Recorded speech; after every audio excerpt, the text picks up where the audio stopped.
Nosso grupo vai apresentar o podcast da Revolução Russa. Eu, Ana Júlia, a Bruna, a Maria e a Giovana. A Bruna vai iniciar falando sobre a introdução ali da Revolução Russa. É isso aí. Bom, posso começar então? Pode. Bom, então a gente vai falar aqui nesse episódio sobre a Revolução Russa.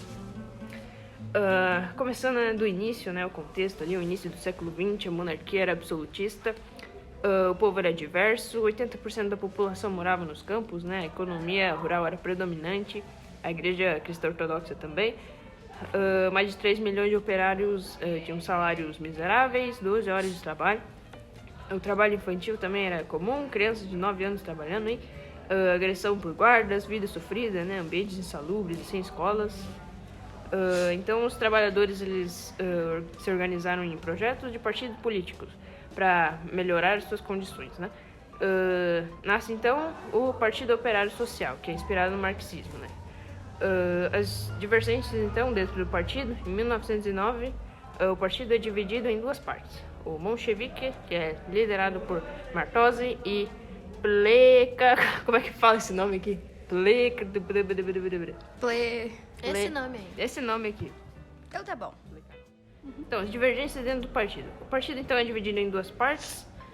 O Bolchevique, que era um dos menos radicais, com proposta de transição lenta para o socialismo, e o Bolchevique, que era liderado por Lenin, que eram mais radicais, e as propostas de ditadura aí do proletariado e do socialismo imediato. É isso. Passo a palavra aí para Maria. Eu sou a Maria, né? Então eu vou falar um pouco sobre a Revolução Branca da Rússia, que ocorreu em 1917. A princípio foi um conjunto de reformas lançadas pelo último Shah do Irão em 1963. Mohamed foi chamada de Revolução Branca por ter sido feita sem sangue. O Shah queria que estas reformas fossem uma regeneração não violenta da sociedade irania, através de reformas econômicas e sociais. O Shah tinha o objetivo de transformar o Irão numa potência econômica e industrial. A reforma mais importante foi a reforma agrária, que fez diminuir o poder das grandes proprietários. A Revolução Branca também deu muitos direitos às mulheres, voto universal e a abolição do uso do chador, que seria a vestimenta, né, que permite apenas que apareçam os olhos e cobrisse todo o resto do corpo da mulher. E agora eu passo a minha fala para a Giovana, que vai falar um pouco sobre a Revolução Vermelha.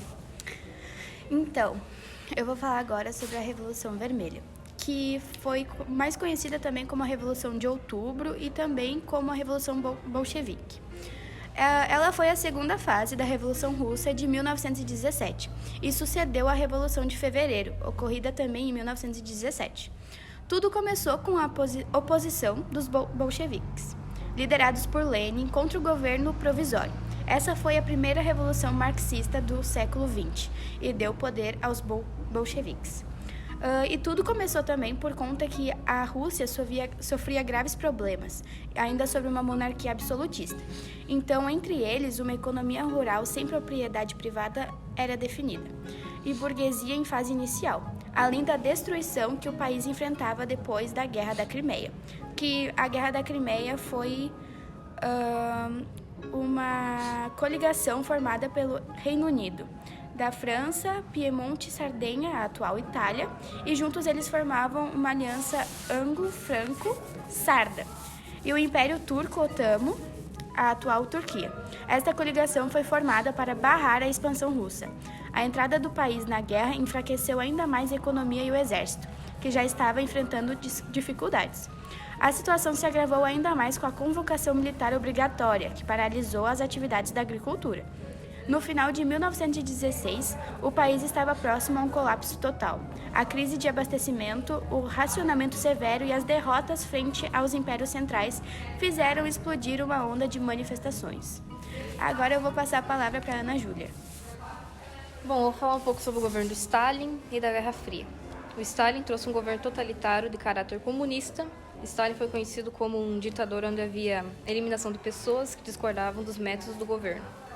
Com o Estado comunista, levou o país à crise.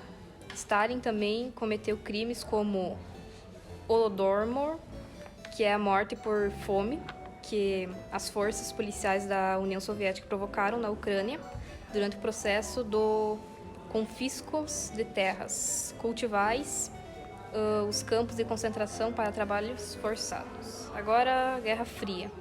Foi um conflito político e ideológico que foi travado entre Estados Unidos contra a União Soviética. Esse conflito foi responsável por dividir o mundo em duas imagens, o capitalismo e o socialismo. No conflito dos Estados Unidos e a União Soviética haviam disputas entre militares, potências e ideologia política. E é isso. Esse foi o nosso podcast. Tenha um bom dia aí. Tenha um bom dia. Espero que tenha sido informativo. Obrigada. Obrigada.